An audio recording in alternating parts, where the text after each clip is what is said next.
1959 should have been another triumphant year for Hollywood. Instead, it became a quiet disaster.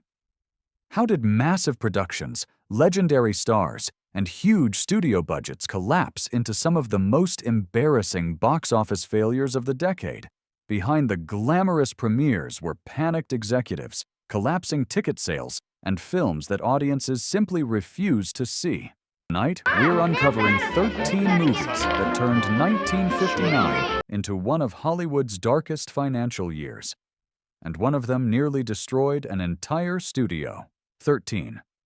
The Angry Hills, 1959. War stories usually carried built-in tension. Danger, resistance, survival. All the elements audiences expected from a gripping cinematic experience. The Angry Hills had all of that on paper. A journalist trapped in Nazi-occupied Greece. I forced into a deadly mission involving secret documents and constant pursuit. But something didn't translate. Instead of building relentless tension, the film moved unevenly between suspense and quiet character moments. The pacing slowed at critical points, breaking the sense of urgency the story needed to maintain. Even with Robert Mitchum in the lead role, the film struggled to create excitement. Critics described it as watchable, but not memorable. And at the box office, not memorable can be fatal. Audiences didn't reject it outright. They simply overlooked it. In 1959, that kind of quiet disappearance revealed something important. Even war films, once reliable draws, could fade instantly if they failed to hold attention. 12. Beloved Infidel, 1959. On paper, this film seemed like a guaranteed success. The story centered on the complicated relationship between legendary writer F. Scott Fitzgerald and columnist Sheila Graham. With glamorous stars portraying one of literature's most tragic romances, studios expected audiences to embrace the drama. Instead, the film faced a serious problem. The real-life story was deeply melancholic. Fitzgerald's struggles with alcoholism and fading fame gave the film a somber tone that contrasted sharply with what moviegoers wanted from a romantic drama. Critics were divided. Some praised the performances, but many felt the film lacked emotional energy. The pacing felt slow, and audiences struggled to connect with characters trapped in a downward spiral. Financially, the movie failed to generate the excitement studios hoped for. Its modest box office returns made it difficult to justify the production and marketing costs. For executives already worried about shifting audience tastes, the message was unsettling. Even stories about famous cultural icons could no longer guarantee ticket sales in 1959. 11. The Journey, 1959. Political drama rarely guarantees financial success, and The Journey proved exactly why. Set during the Cold War, the film followed a group of refugees attempting to escape Hungary after the Soviet invasion of 1956. Their desperate flight across the border becomes a tense psychological struggle as political loyalties and personal fears collide. The premise had serious dramatic potential. Unfortunately, audiences expecting excitement discovered a dialogue-heavy story focused on ideological debates rather than action. Even the presence of major stars could not overcome the film's heavy tone. Many viewers found the narrative too bleak and politically complicated for casual entertainment. In an era when cinemas were already losing audiences to television, movies needed to provide spectacle or emotional escapism.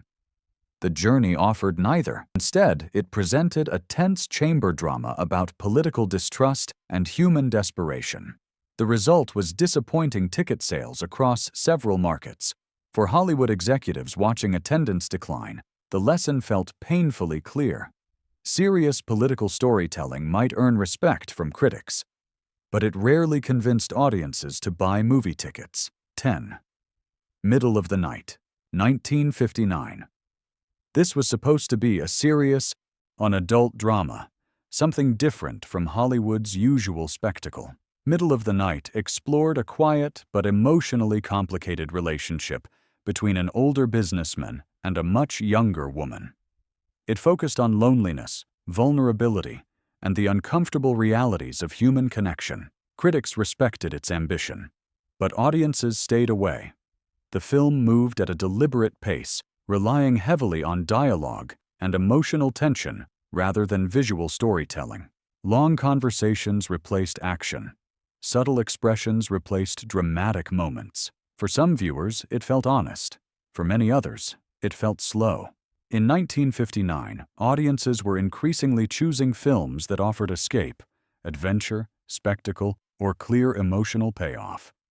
This story offered something far more intimate and uncomfortable.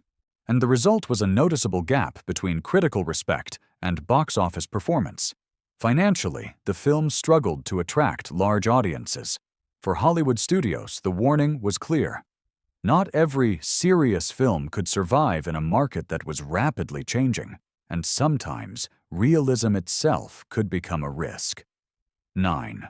The Horse Soldiers, 1959. When audiences saw the name John Wayne on a poster in the 1950s, they usually expected a hit. Wayne had become the face of the American Western, and studios believed almost any film built around his image could attract crowds. The Horse Soldiers seemed like a safe bet. Directed by legendary filmmaker John Ford, the film combined Civil War history with the familiar Western hero archetype. Wayne plays a Union cavalry officer leading a dangerous raid deep into Confederate territory to destroy a crucial railroad supply line. The premise offered action, military strategy, and the star power of two of Hollywood's most respected figures. Yet the movie struggled to ignite excitement. Part of the problem was tone. Unlike Ford's earlier Western adventures, this story leaned heavily into the grim realities of war. The pacing slowed for long conversations about duty, sacrifice, and the human cost of military conflict. Some viewers admired the seriousness. Others simply found the film less thrilling than expected. Box office numbers reflected that divide. While the film did not completely collapse, its performance fell short of expectations for a production involving such famous talent. For studios watching carefully, the lesson was uncomfortable. Even pairing with John Ford was no longer a guaranteed financial victory in 1959.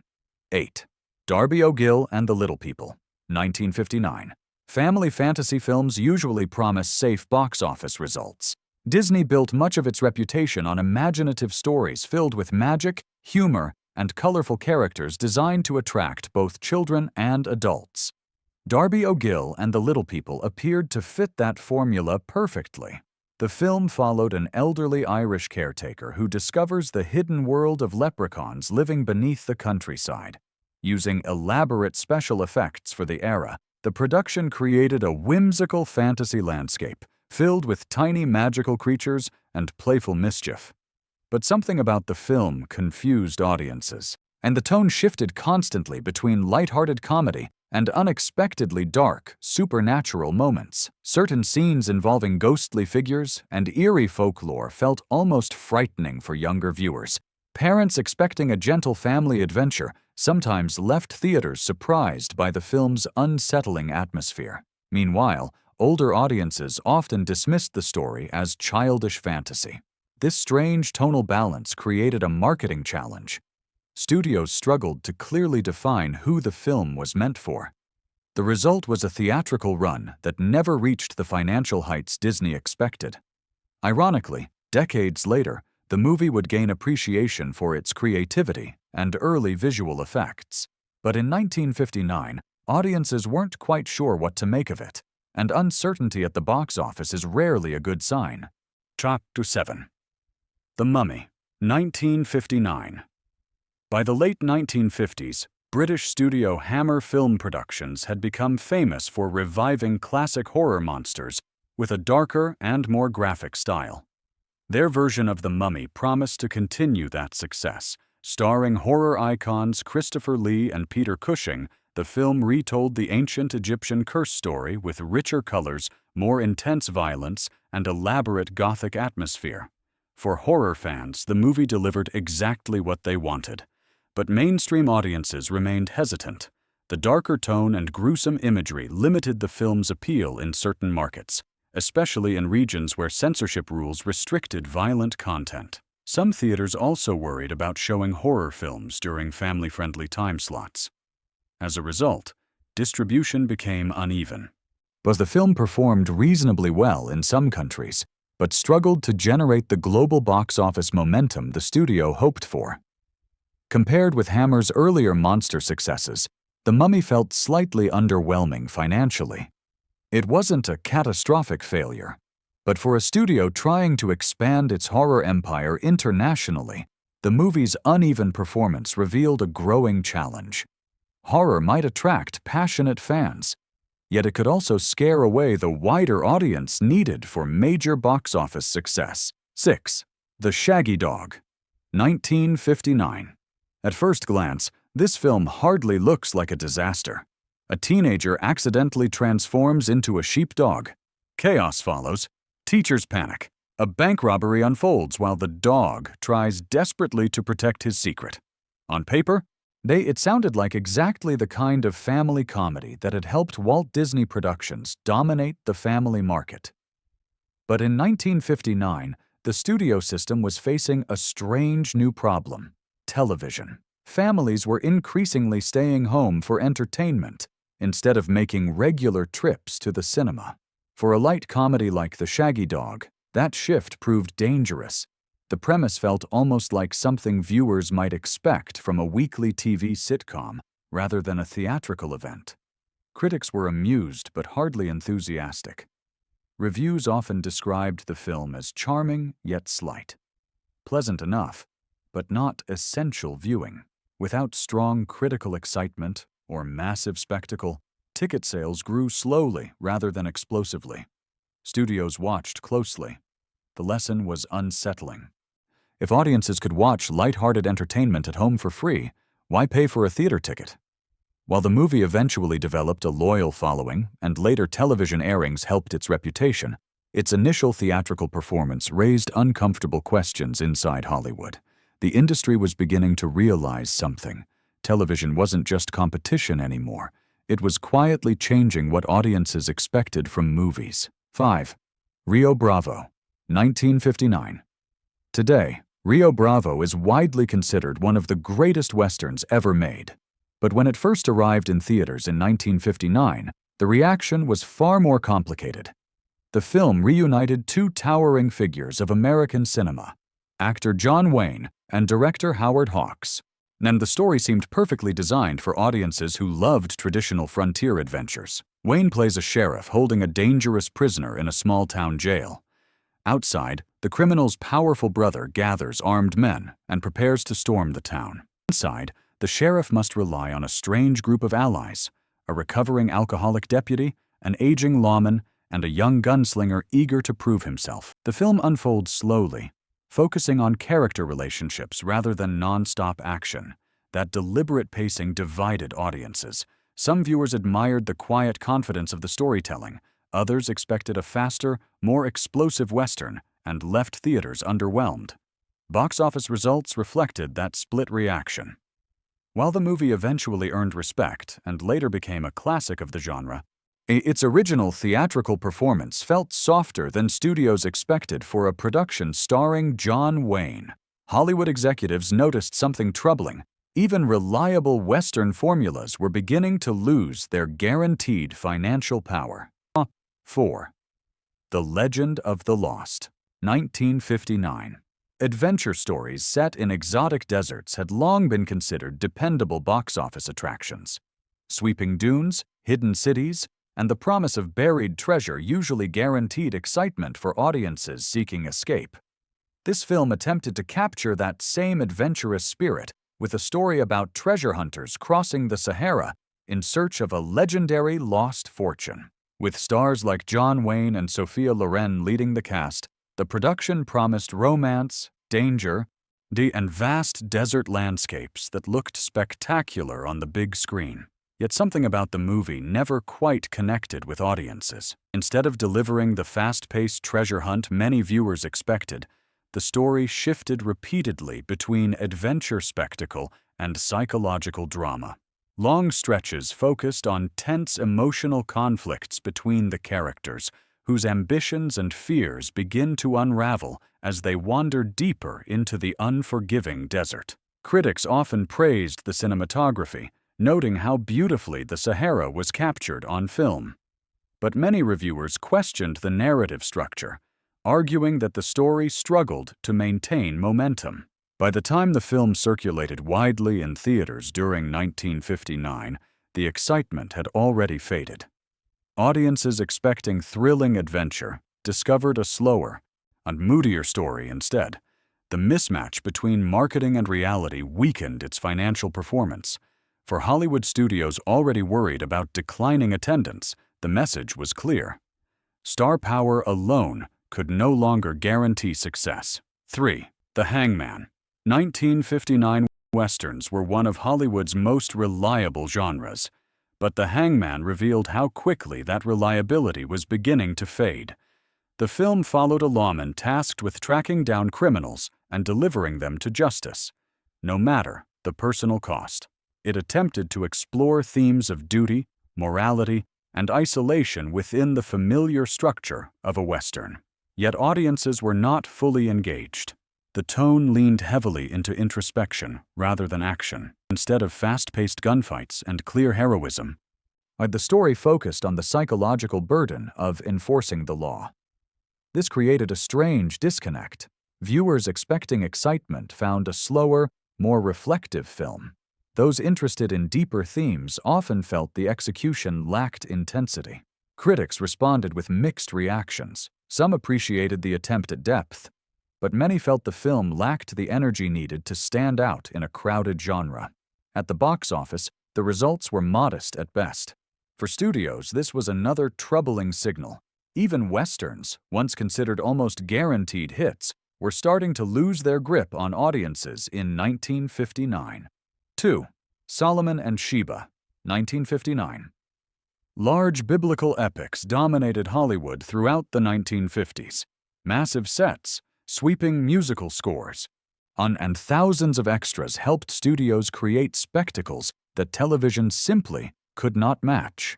Producers expected Solomon and Sheba to become another grand success in that tradition. Instead, the production became infamous for chaos behind the scenes. The film originally starred Tyrone Power as King Solomon, but during filming, tragedy struck. Power suddenly collapsed and died from a heart attack on set. The studio faced an impossible choice: abandon the production after enormous expenses had already been spent, or attempt to salvage the project by recasting the role and reshooting large portions of the film. They chose the second option. Actor Yul Brynner was brought in to replace Power. Entire sequences had to be filmed again, dramatically increasing the budget and delaying the release schedule. Although the finished film delivered impressive spectacle and lavish visuals, the behind-the-scenes turmoil created enormous financial pressure. When the movie finally reached theaters in 1959, it faced a difficult challenge. Audience interest in biblical epics was beginning to decline, and the production's enormous cost meant the film needed massive ticket sales to break even. Those numbers never fully materialized. While the film attracted curiosity, the box office returns struggled to justify its ballooning budget. For Hollywood studios watching carefully, the lesson was clear. Even the grandest spectacle could become a financial risk when tragedy, delays, and rising costs collided. 1. The Giant Behemoth, 1959. Monster movies had become a staple of the 1950s. Radiation, mutation, giant creatures rising from the depths. These films tapped into Cold War fears and delivered spectacle audiences could immediately understand. The Giant Behemoth followed that exact formula. A massive prehistoric creature emerges from the ocean, spreading destruction and radioactive contamination as scientists race to stop it before it reaches the city. It had all the familiar ingredients. But familiarity had started to become a problem. By 1959, audiences had already seen multiple variations of the same story. Giant ants, giant lizards, giant everything. The shock factor was fading. The film's special effects, while ambitious, struggled to compete with higher budget productions. Certain sequences looked less convincing, breaking immersion at moments that were supposed to feel terrifying, critics noticed. And some praised the effort, but many pointed out that the film felt repetitive, another entry in a genre that was starting to lose its impact. At the box office, the response was underwhelming. It didn't collapse completely, but it failed to stand out in a crowded market. For studios, this was a quiet warning. Even popular genres can wear themselves out. And when audiences stop feeling surprised, they stop showing up. Hollywood in 1959 looked glamorous on the surface, but behind the premieres and flashing cameras, studios were quietly counting their losses. Massive budgets, legendary stars, and ambitious spectacles had all failed to guarantee success. And these 13 disasters proved something unsettling. Even during Hollywood's golden era, the biggest productions could collapse overnight, leaving studios, careers, and reputations hanging by a thread.